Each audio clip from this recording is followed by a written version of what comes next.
Héraclès Farms au Cameroun, le projet semble de moins en moins en mesure de se concrétiser. Un projet de plantation de palmiers à huile sur 70 000 hectares qui, depuis 2009, n'a cessé de susciter la polémique. Deux ONG, Greenpeace et Auckland Institute, viennent d'enfoncer le clou avec un nouveau rapport intitulé « Le double jeu d'Héraclès Farms ». Nous avons mené des recherches au sein de la compagnie, nous avons entretenu des discussions ou de réunions avec certains de ces employeurs, de ces travailleurs, et qui nous ont démontré qu'il y a un certain nombre de mensonges qui sont entretenus par la compagnie. Ils sont 9 au total, 9 mensonges que les associations ont pointés du doigt. La société Héraclès est toujours présentée comme un groupe qui ne cherche pas à bâtir une banque de plusieurs millions d'hectares de terre aux dépens des populations locales. Elle s'est plutôt présentée comme une société qui portait un projet commercial destiné à favoriser l'emploi et le développement social. Mais les documents récoltés par les associations donnent une toute autre version de leurs ambitions et de leur manière de procéder.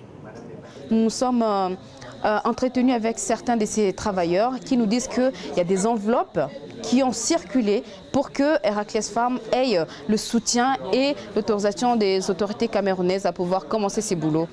Héraclès a reçu en septembre 2009 une concession du ministère de l'économie, mais cette autorisation est loin d'être suffisante pour pouvoir démarrer les opérations sur le terrain.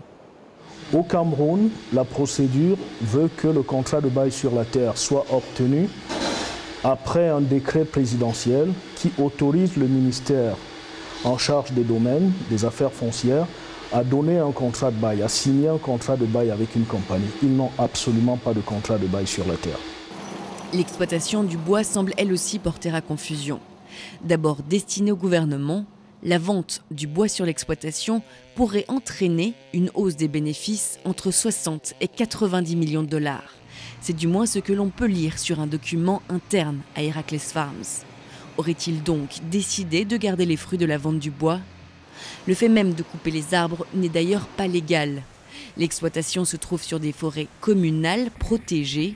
Le ministère des Forêts a d'ailleurs ordonné le 22 mai dernier la suspension de toute activité d'exploitation forestière de la société. En réponse, Héraclès Farms a pris la décision de se séparer de ses 690 employés. Cette décision suspend uniquement les activités d'abattage, mais ne suspend pas le projet. Et donc pour nous, nous trouvons que c'est juste des chantages que Héraclès est en train de faire à l'encontre du gouvernement, disant que si vous nous demandez de suspendre nos activités d'abattage, nous allons mettre des gens au chômage. Ce que souhaitent les associations, c'est l'arrêt complet du projet, une décision qui permettrait, selon eux, de montrer l'exemple pour les futurs investisseurs. On n'a pas envie que le Cameroun apparaisse comme un pays dans lequel on obtient la terre de cette manière-là. Et si la première compagnie procède de cette manière et le fait impunément, ça donne l'impression à toutes les autres qu'elles pourraient, elles aussi, procéder de la même manière. C'est pour ça que c'est inacceptable. Le ministère de l'Agriculture souhaite de son côté établir un partenariat qui impliquerait les petits planteurs. Mais s'ils veulent les 70 000 hectares, il faudrait qu'ils travaillent avec les petits planteurs. En ce temps-là, nous leur avons demandé d'écrire un projet portant sur 20 000 hectares. Et je crois qu'ils l'ont fait.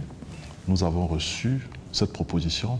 Maintenant, nous allons regarder comment le module plantation villageoise va se développer. L'huile de palme est devenue ces dernières années l'un des grands enjeux économiques.